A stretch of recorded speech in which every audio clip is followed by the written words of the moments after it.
Now that really was a delectable medley of footballing splendour. That game had everything. It was pulsating, it was aggressive. I was on the edge of my seat. And Manchester United have beaten Arsenal 3-1. That is a statement victory from Manchester United. And can you believe this? Imagine telling a Manchester United fan this fact after, say, the Brentford game or even after the Brighton game. After 6 games, you will only be 2 points behind Manchester City. That is where Manchester United are now. They have won 4 games on the bounce. 4 games on the bounce, beating Liverpool and Arsenal in that run. Erik ten Hag, I doff my cap to you, mate. You have done very well. That ground was rocking, and the manager deserves credit for that. I haven't seen Old Trafford with a spring in its step like that for such a long time. When that ground gets going, I feel like it's really harshly treated, Old Trafford. It is a buoyant, vibrant, passionate cauldron of a football stadium. People like to call it, prawn sandwiches and all that. And it can be, but it can also be up there with the very best. And listening to that at the end of the game, for the last 10 minutes of the game, and then on the final whistle, it was carnival time. It was so loud. Trying to hear Roy Keane's post-match analysis was basically impossible because the Manchester United fans had clocked him. They were serenading him with that song that drives you mad about the European Cup. And you couldn't really hear anything. But what you could hear was the fans, and that is what I always want to hear. The passion, the intensity, the happiness, the euphoria that is so in hand with being a football fan. And it really was an excellent game. You know that? I loved it. Is anyone else aware of that at the moment? I'm just finding football, Premier League football, so good. Sort of the standard of football. Not refereeing, not always the results, but just I'm really enjoying the football this season. And that was an excellent game. And unfortunately for Arsenal, they dominated it. For long periods at least, Arsenal dominated that brilliant game of football, but have come away with nothing. How do we analyse this? Do we say that Arsenal have been poor, or do we give Manchester United credit? I think the truth is somewhere between. Manchester United were ruthless. That's what they did. They were ruthless. And in the transitions, what they managed to do was break, and they scored 3 top draw goals. All 3 goals were brilliant. Marcus Rashford at the heart of all of them. Anthony off the mark, who went potty, by the way. Did you see him score? He went wild. But I don't want to do this. I feel like we have to, though. We have to talk about Bukayo Saka. Not the equaliser, but the moment that happened when Martinelli scored. This is what we need to focus on, because I think that it changes the entire trajectory of the game. Christian Eriksen, who I thought was magnificent today, his best performance in a Manchester United shirt by a mile. He was turning the clock back 4 years to his time at Tottenham. I thought he dictated the tempo. He was responsible for everything good that Manchester United did, but he was lightweight in that challenge. He was so lightweight. There is no way in this world that Ødegaard challenge on Christian Eriksen should have been a foul. Am I wrong? Can you do me a favour? Can you comment below? Have I got that completely wrong? Because I genuinely don't think I have. There is no foul there. There is a coming together. There isn't a kick. There is simple bodily contact, which is what happens in football.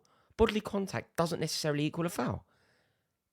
He's out-muscled Eriksen. Eriksen was so lightweight. It was pitiful, actually, Eriksen. He didn't protect it. He didn't look after the ball. He didn't get his body between the ball and the player. And he ultimately succumbed to the pressure and relinquished possession.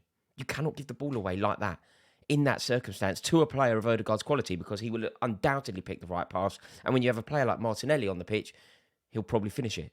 And he finished it beautifully. It was a fantastic goal. And I cannot believe that it was ruled out. It's a catalogue of errors. It's been a dreadful, dreadful week for VAR. And I truly believe that the sooner we scrap it, the better. But, what happened at Stamford Bridge was ridiculous. What happened at Stamford Bridge a few weeks ago with Cucurella against Tottenham was ridiculous. What happened today, it's just constant, and it's boring, and it's so frustrating because it's so avoidable. We don't have to have this lull. We don't have to have... Do you know what? I'm not even doing it. The goal should have stood, in my opinion. Let me know your thoughts in the comment section below. We've spoken about Eriksen. He was just fantastic, and he played a massive part in all 3 goals. And look, I'm waxing lyrical about Manchester United here. I really am saying that I thought that they were brilliant, but they are, they're still miles away from challenging for the title. But you cannot You cannot ever sneer at 4 wins on the spin. You know, if it goes 5 wins on the bounce, that is significant. So Erik Ten Hag will be really, really happy with that. And it feels like there's a real spirit around that squad. It's a total contrast to last season. There really does feel that there's something going on at Old Trafford. It's the end of the 100% record for Arsenal. But I don't think Arteta or any Arsenal fan watching this should be too disappointed. In fact, this is a really weird thing to say because you've lost the game of football. You haven't taken 3 points. You've lost to a Manchester United side who have previously lost to Brighton and Brentford. There's loads of reasons, but bear with me. I think off the back of that performance, I'm sort of more inclined and more confident that Arsenal will finish in the top 4 than I was before it. Arsenal have a terrible record at Old Trafford, but they went to Old Trafford. They dictated the tempo.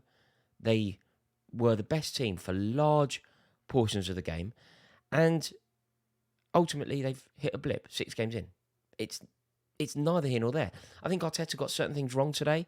The triple substitution was bold, and I rate it. Being bold, being aggressive is what managers do. You live and die by those decisions. You know, subbing a sub, triple substitution all at the same time. They're big moves, and they can win the game for you or they can lose the game for you. I think Arteta got this one wrong, but equally, he's developing, he's learning, he's improving constantly. He's been marvellous. He's obviously manager of the month. I think he'll learn from this, but I do think that he got that one wrong. But overall, Arsenal, they did so much right.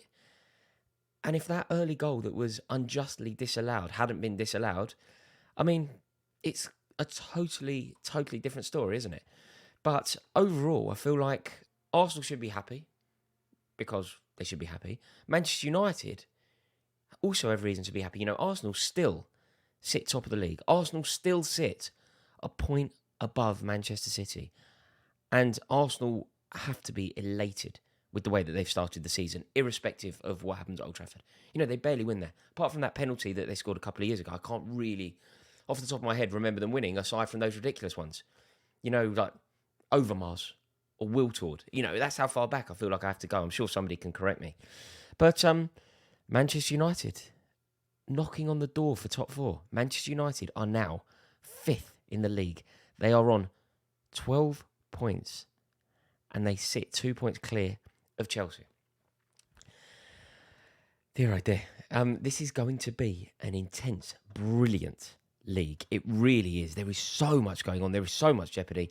And this season is just springing into life. I am loving it. I am loving the football. We've had brilliant games played today already at Leicester. But look, today it's about Manchester United.